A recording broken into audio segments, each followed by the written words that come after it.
Hey everyone, I am Emily from Boost VC. Hopefully, you're having a great hack so far, assembling teams and everything.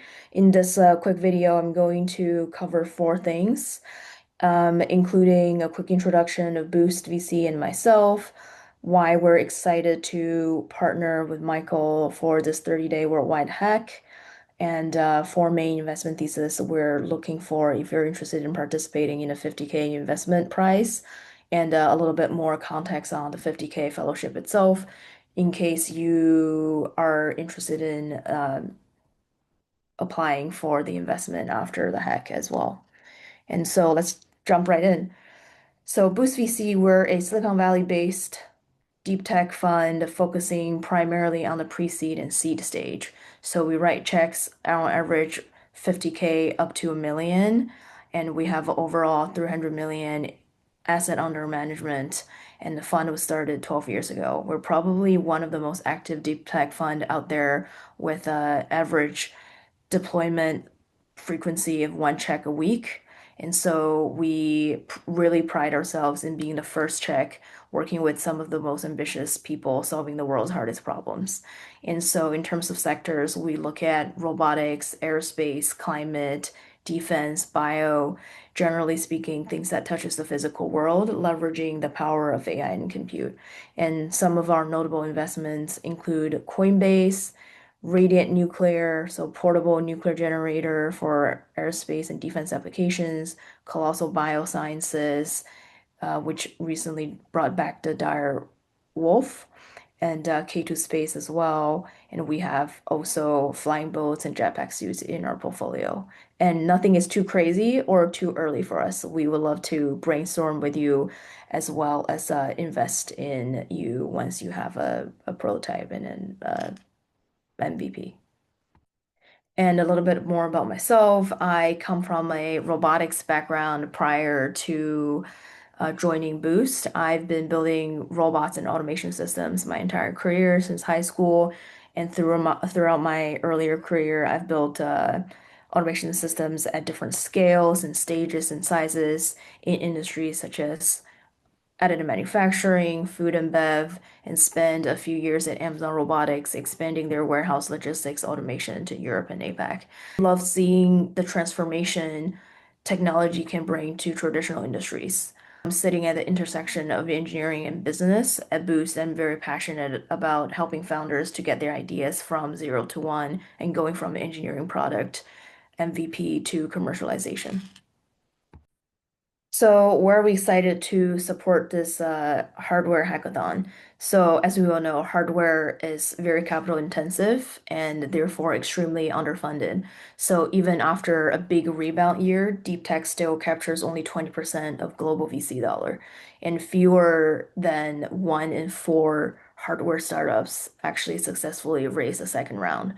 Meanwhile, the opportunity is exploding. Some of you might have seen NVIDIA Jensen Huang's on stage calling physical AI the frontier after Gen AI and agentic AI. And he's even said himself he'd rather study physics than coding today.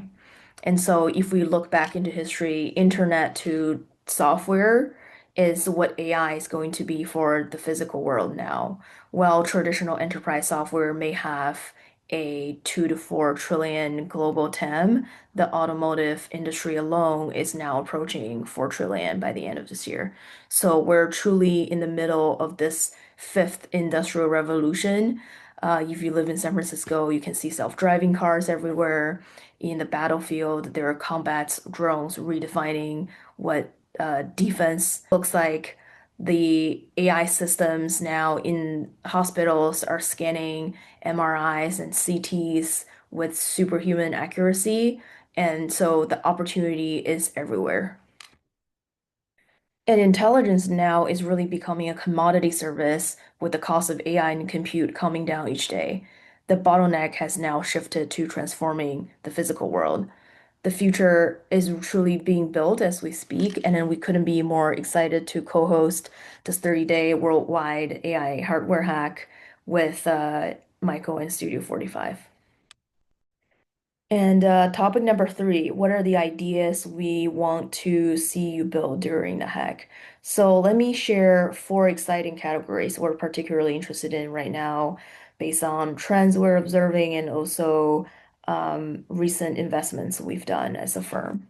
And so number one is human augmentation. So technologies that enhances human capability and senses. So imagine warehouse workers using exoskeletons that prevent injuries while allowing them to lift heavier loads with less strain.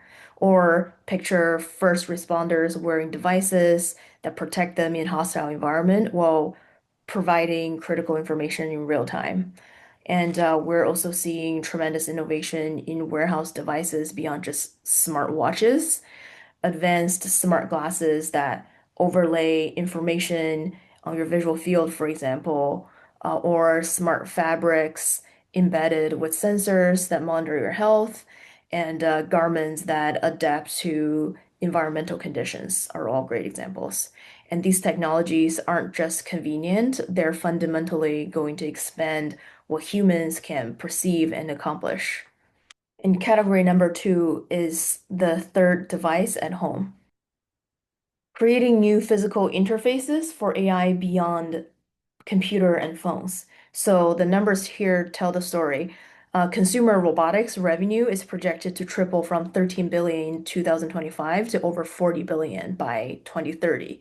And then we're actively searching for companies such as countertop robots, AI-powered appliances, and safety systems that break free from the phone PC paradigm. And so if we think about it, we've had smartphones for over 15 years, but we're still interacting with our homes in largely the same way. And so the opportunity to reimagine these day-to-day interactions is numerous. And the third category is companionship. So AI systems that provide delight, growth, and care.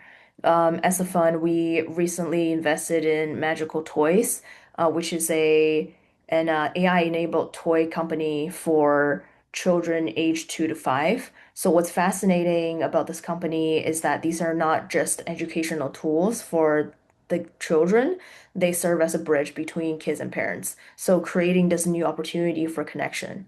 The demographic shift makes this space particularly compelling.